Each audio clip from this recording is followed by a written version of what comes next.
In episode 4, Jen gets ready for Steve's funeral. She's actually going to go. She's going to go with Judy, but Judy, before she goes, has to visit with the oncologist for the first time.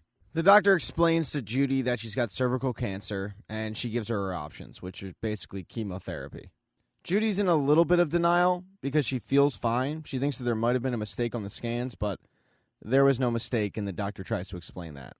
After she leaves the doctor's office, she goes and meets up with Jen at the funeral. Jen, though, is under the impression that Judy has car troubles. That's what Judy told her. In order to get some free time to go to the oncologist, she told her that she had to take her car to the mechanic. So Jen asks her, "Do I have to take you to work?" And Judy says, "Oh, no. Mechanic said my car's fine." Jen thinks something's up with Judy, but Judy says, "Yeah, I mean, this is awful. We're at a funeral." As they both are discussing whether or not they should just sneak out of there, Ben walks up and thanks him for coming. While Ben is holding up okay, his mother is not. His mother is standing at the casket just screaming. Eventually, Eileen pulls it together, and both Eileen, Ben, along with Ben's father, greet mourners at the casket and thank him for coming. Eventually, this includes Judy and Jen, although they're surprised when they actually get to the casket because there's just a suit in there. The body was too decomposed, so it couldn't be displayed. Lorna walks up and explains to him that the body was just too far gone. But the thing that Lorna is most upset about isn't the fact that she's at a funeral or the fact that Steve even died. It's the fact that Eileen is no longer selling the house, which means she loses out on that big commission. Jen wants to get the hell out of the conversation with Lorna pretty quickly, so she walks up to Eileen, and Eileen thanks her for coming, but tells her that Ben's going through a really tough time. Even though he's putting on a strong face, he could really use a friend. Even though Jen really wants to leave, she doesn't. She seeks Ben out. She finds him inside the house, and they make small talk. Turns out Ben is not going back home. The FBI asks him to stick around while they go through the case. He then introduces Jen to his father. But when his dad asks Ben to go get him a drink, which leaves Jen alone with him, Ben's dad grabs her ass, and it gets awkward, so she gets the hell out of there. She starts looking throughout the house for the bathroom, but every door is locked. And when she finally finds one that's unlocked, she walks through it, and it's a room full of dolls. Creepy-looking dolls. And unfortunately, the door closes, and she's locked in. It forces her to call Ben up, and Ben knows where she is right away. Steve walks in and explains to the creepy dolls that his mom collected them. They're all twin dolls. They have no idea whether she bought them as a set or just collected them separately, but yeah, it's a weird hobby. With a lull in the conversation, Jen asks Ben, "How you doing?"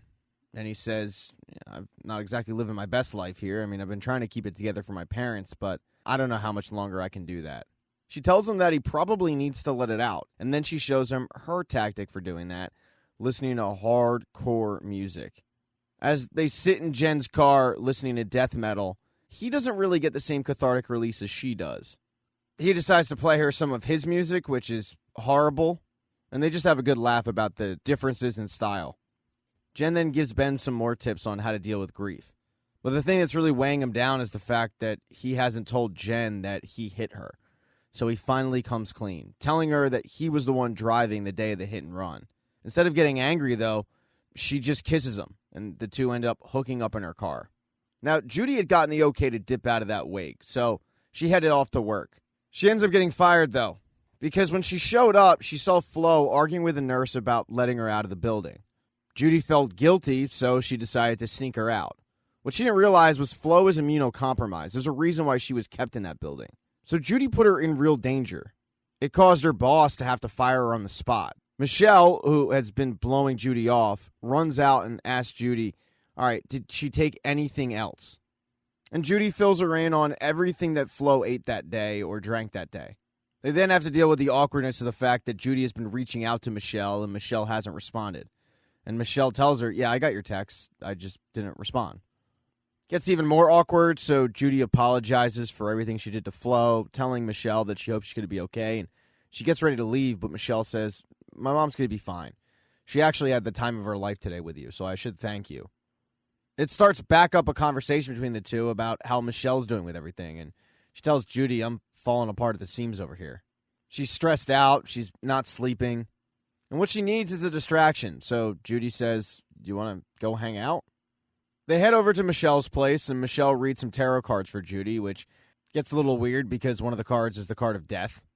Michelle tells her that she thinks the card was probably meant for her because her restaurant closed the week before. It's not all bad news, though. She's got a possibility to move up to Sonoma and open up her own restaurant, and the thought of that is extremely exciting, but she can't bring herself to leave her mom at the moment. And Judy's advice is, you gotta live your own life. Your mom would want that for you. Not too long after, these two end up hooking up. As they're enjoying some pillow talk, Michelle tells Judy, I didn't know how badly I needed tonight. There's a little bit of silence, and then Judy tells Michelle, I have cancer, but when she looks over, Michelle is dead asleep. So for the time being, she's still the only one who knows. The good news is everybody in the show is finally getting laid, so that's a positive. Thank you so much for checking out this recap. Please consider subscribing to the channel and subscribing to my Patreon. Hit thumbs up if you liked it. Smash that thumbs down button if you thought it sucked. If you left a comment, I don't get back to you. I usually don't check the comments unless they're like a super comment. Also, if you don't see the next video up on the end screen, not to worry, it'll be up in a day or two.